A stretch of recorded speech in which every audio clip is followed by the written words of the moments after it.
1000 രൂപയുടെ 18 മാസ തവണകളും സ്കീം 2-ൽ 2000 രൂപയുടെ 15 മാസ തവണകളുമാണുള്ളത്. ഓരോ മാസവും നറുക്കെടുപ്പ്. വിജയികൾ തുടർന്ന് പണമടയ്ക്കേണ്ടതില്ല. Anupama gold gallery, golden diamond, Edavanna, Thiruvali, Othayi. നിലമ്പൂരിൽ PV അൻവറുമായി കൂടുതൽ അടുത്ത് UDF നേതാക്കൾ. ഇന്നലെ ഉച്ചക്കുളം നഗറിൽ കാട്ടാനാക്രമണത്തിൽ കൊല്ലപ്പെട്ട സരോജിനിയുടെ വീട്ടിലെത്തിയപ്പോഴാണ് PV അൻവറും UDF നേതാക്കളും വന്യമൃഗശല്യത്തിന്റെ രൂക്ഷത സംബന്ധിച്ച ആശയവിനിമയം നടത്തിയത്.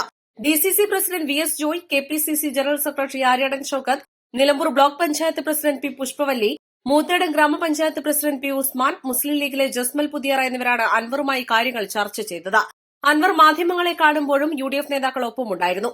ആര്യാടൻ ഷൌക്കത്തും PV അൻവറും തമ്മിൽ നടത്തിയ ആശയവിനിമയവും UDF നേതാക്കൾ PV അൻവറുമായുള്ള പിണക്കം മറന്ന് ഒന്നിച്ചു പോകുമെന്ന സൂചന കൂടിയാണ് നൽകുന്നത്.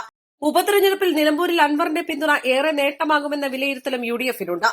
ഇന്നലെ PV അൻവർ നിലമ്പൂരിൽ നടത്തിയ വാർത്താ സമ്മേളനത്തിൽ തദ്ദേശ സ്വയംഭരണ സ്ഥാപനങ്ങളിലേക്കുള്ള തെരഞ്ഞെടുപ്പിൽ ഒരു പഞ്ചായത്ത് പോലും LDFിന് കിട്ടില്ലെന്ന് പറഞ്ഞിരുന്നു. നിലമ്പൂർ നഗരസഭയിൽ വിജയം 2 ഡിവിഷനുകളിൽ ഒതുങ്ങുമെന്നും പറഞ്ഞിരുന്നു.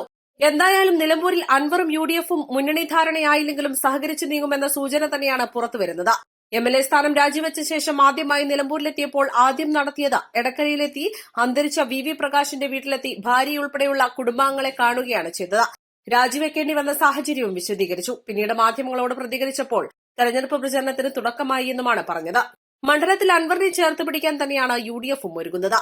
East live, Nilambur.